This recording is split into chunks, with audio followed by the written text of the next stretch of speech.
One of my friends, who is a private school student from Surrey, said she would rather date a rugby player from Durham University than David Beckham because he is from a working-class background. I am unsure if this mindset is widespread or not. Story 1. Sounds like a unique situation. I have never heard of that before. A good friend of mine is from the lowest social class and was dating a girl from the upper class. The only thing she complained about was that he was spending too much time working. Story 2. Classes tend to socialize with themselves. I think for many it's simply a matter of not crossing paths as much with other classes rather than a defined preference. When I was an apprentice hanging out at casual dining establishments, I wasn't exactly meeting lawyers and private school students. Most of my partners have come from similar wealth and background. The few I've dated that I would consider wealthy earned it within a generation or so, not from old money upper class. If you believe the online forums, women tend to date across and above class or income, rarely below. But your friend seems to be the bad example used to justify that.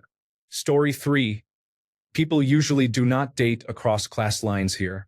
We have the typical mentality of a developing country where the wealthy look at the less fortunate with contempt and disdain, and the working class and the upper middle class might as well be different species inhabiting different environments. Personally, it has not affected me in any way since nobody from any class wants to date me. Story 4. Personally, I've never had an issue like this. My valet usually handles these sorts of nocturnal arrangements. Story 5. I come from a middle-class background, but my interests intersect with many aspects of working-class culture. As a result, I have spent a lot of time socializing with and attempting to date individuals from working-class backgrounds. What I have found is that some people feel intimidated by my background, which undermines their sense of identity. It is frustrating to be told that I make someone feel inadequate when I know, for a fact, that their worth is not defined by their vocabulary or background. Many people assume that the class divide is simply about individuals of higher status suppressing those with lower status. While this does happen, some individuals from lower status backgrounds find it strange to be around someone of higher status and feel more comfortable with those they consider to be their own kind. That said, it's not an absolute rule. I have also met working-class individuals who are very relaxed in my presence. It's a class system, not a caste system, and while it used to be much more rigid, it is not as strict today. Story 6. I dated a girl who attended Regent's University in London. Her father was clearly a millionaire. She was relaxed and cool, and we had a great time dating until I met her friends, who were very different from her. They were all as posh as could be and would randomly say things like, "Let's go to Dubai for the weekend." I was in my mid-20s and struggling financially. Their lifestyles were beyond me. Upscale restaurants every night, personal trainers, and 15 holidays a year. They were in their early 20s. My girlfriend thought they were the greatest people to ever walk the earth, but I struggled to see it. They were all oblivious to their privilege. While it didn't break us up, my reluctance to be part of that world was a factor. Story 7. I have never seen or heard of this. But then again, maybe that's because I'm working class. The rich and powerful tend to keep to themselves, and that's not something exclusive to the United Kingdom. Story 8.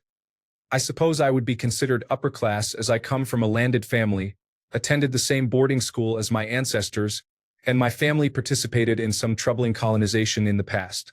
Most people tend to agree that these are characteristics of the upper class.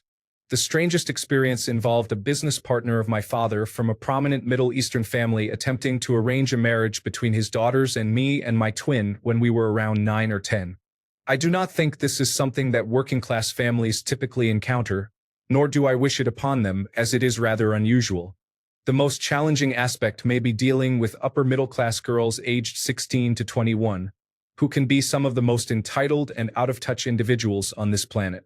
I value my privacy, as do most people, but occasionally, when it becomes known that I come from a well-to-do family, I have had girls approach me in less than pleasant ways. I have been flirted with, propositioned, and even asked for a kiss in front of my girlfriend by some of these girls. So, I often find myself as a target of annoying university girls. Story 9. Everyone has their preferences. If she grew up around that type of man, I assume that's why she is attracted to him. She may feel she has more in common with that person and be culturally more similar to him than to others. I am her, but in a different way. I guess I represent new money. I attended state school and came from low-income parents, but I am doing fairly well now. I have more chemistry with men who also attended state school and are now successful than with men who went to private school and have the same level of success. It's unusual and not an intentional bias. It's just something I've observed while dating. Story 10. Unless you are dealing with really wealthy people, it shouldn't be an issue. That girl seems like a bad influence. Story 11. There are two significant insights I gained about class in the United Kingdom from dating a highly privileged woman for 5 years. First, her network is outstanding. If she wants to pursue any opportunity or achieve any goal, she simply connects with people from her school, and they provide the chance to pursue it. She does not need to work multiple jobs or save for years to attain her aspirations. Secondly, there is a substantial privilege that often goes unmentioned, which pertains to the mindset that arises from these opportunities. She was exceptionally intelligent and hardworking, but many of the individuals I worked with in the factory were equally diligent. The difference lies in her ambition. She sets her sights much higher. This disparity is not solely due to her network. It is also influenced by cultural factors. In the working class, we are often conditioned to feel resentment towards smart and educated individuals and taught to take pride in simplicity. We are discouraged from aiming high, making it significantly more challenging for someone from such a background to overcome that psychological barrier. Moreover, these privileges are amplified by her remarkable work ethic and intelligence. They do not guarantee success.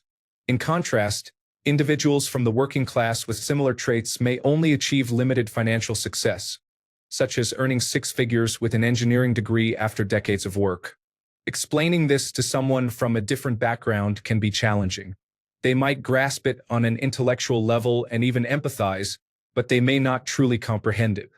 To them, just as for us, everything they have is earned. This encapsulates the essence of privilege. What you're describing is someone who transcends class boundaries. Story 12. I am working class by birth. My wife, despite being foreign, would be considered upper middle class. I feel out of my depth with her. Story 13. I once dated a wealthy girl who was out of touch and made fun of my past struggles with mental health. On the other hand, I dated a girl from a low-income family who also exhibited erratic behavior and cheated on me twice. I don't care about social class. There are good and bad individuals in every class. For context, I would likely be considered upper middle class, or at least my parents are. Story 14. You will find endless debates about class in the United Kingdom if you visit UK discussion forums. My view is this: like in other countries, class is strongly associated with wealth. If you have significant wealth, sooner or later, your family will be considered affluent. If you do not, the opposite tends to occur. Exceptions are typically based on first-generation wealthy individuals or those who have recently become impoverished. Your friend may look down on David Beckham because of his background, but in 20 years, her children will likely not hold the same prejudices against his children when they reach adulthood. He is a multimillionaire after all, and his children are well off and attend reputable schools. Additionally, like in other countries, relationships are often formed based on financial status. Wealthy and well-educated individuals tend to marry others who are also wealthy and educated. Story 15. I am a private school-educated black man. At university, you can create a safe space for women who want to explore relationships with different races while enjoying the familiarities of being perceived as affluent. It was a great experience. Story 16. Class is very real in the United Kingdom. In my experience, it revolves around education and location. I find myself on the borderline, coming from a high-income family, but not privately educated and not from the South. There is a general perception that I will never truly belong to that elite group, and at times it is made very clear. I have been ridiculed for living in the Midlands. Story 17. I think it depends more on who is swimming in the same pool as you. You are attracted to people you find physically appealing, but also mentally engaging, which usually means people you can keep up with and who can keep up with you. I would probably describe myself as middle class, so I find a great deal more common ground with other middle class individuals because we live in the same environment. I am also reluctant to use the term class and try to categorize people into it. I don't believe the United Kingdom has any more or less of a social hierarchy than any other country. People just tend to talk about it frequently, often the same individuals who discuss various other topics as well. Story 18. It's not necessarily about class. Your social circle simply doesn't allow you to meet other groups. I don't go to the pub when the football is on, so I'm not going to meet these women. I've never looked down on anyone because of it. Class is an issue, but the system portrayed on television doesn't exist anymore. It's more about who has money and whether your father attended university, which likely influences your opportunities. Story 19. I came from a working-class background but did not seem to have any problems while I was at university, especially during the time I dated the most. It helped that the university was somewhat of a bubble experience, filled with people from privileged backgrounds. In the end, I married a Brazilian. Story 20. People prejudge me and dismiss me because I'm a public school graduate with a senior job. They make all sorts of assumptions about people like me without even knowing me. The funniest part is when they refuse to acknowledge that I abandoned that background, completed an apprenticeship, and built my life based on my own merit. Close-minded, jealous, and judgmental individuals will always remain the same.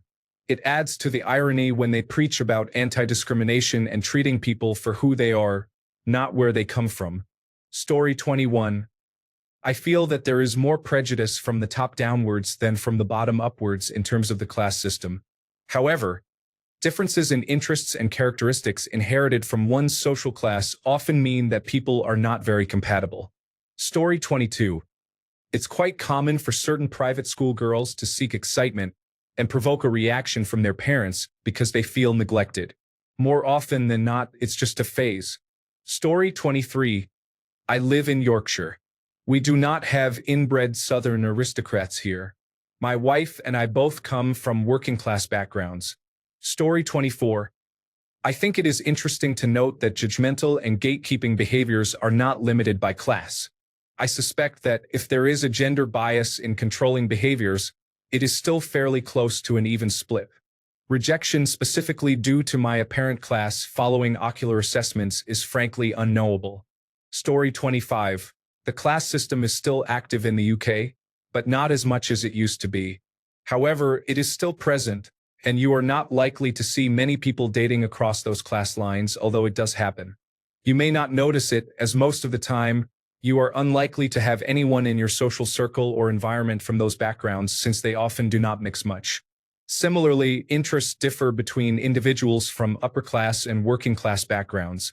Football, for example, is a beloved sport for those from a working-class background, but it may not be as popular among those from an upper-class background. Even then, upper-class individuals interested in football might be viewed as tourists, at least in the past. As I mentioned, I do not believe the class system is at the forefront of people's minds anymore, but the cultural divide it has created in our society still exists. Story 26. I was born on a council estate in London to a single-parent family. For some reason, I have always seemed to attract upper-middle-class girls from small country towns the most. I'm not really sure why. I only had a few girlfriends and encounters before I attended university, but once I was there, this trend really started to accelerate. Story 27. Egyptians are like this. I decided to never date another Egyptian again. It's not even because of the class system, but more about assumptions. People make assumptions about me, but they are always wrong. My family is supposedly of the highest class, but I don't show that off. Story 28. You have a unique definition of working class. At least half of the British working class would be considered middle class in America. Story 29. The British class system is complex, and we can be a fairly class-segregated culture, although this has changed over the years. There have been multiple periods of upper and upper-middle-class individuals attempting to appropriate British working-class culture. British musicians have written about this extensively over the years. Story 30. Not British, but everywhere is classist. The British have taken it to the next level based on everything I have heard. That culture seems suffocating and stifling in many ways. Story 31. I'm so glad I'm American. I grew up poor and without a father, but I now enjoy a comfortable life as an adult. I still struggle to understand the concept of social class in the UK, but it's not necessary for me to grasp it. Perhaps I should visit? I have already traveled to Paris, Oktoberfest, and Amsterdam, so why not? Story 32. Can someone from the United Kingdom explain to me how David Beckham, a famous professional athlete worth $450 million, is considered working class? Story 33. The class system does not really exist. There is no legal differentiation between the wealthy and the poor. I have not had any issues. I have dated women from backgrounds of much greater and much less wealth than my own. There has been no significant difference besides the consequences of wealth. I was born into a working-class family, but I am now university educated and work in science, technology, engineering, and mathematics. I interact with people moving up the economic ladder like myself and individuals from established wealth every day. I have never noticed any difference between them beyond established wealth being more introverted.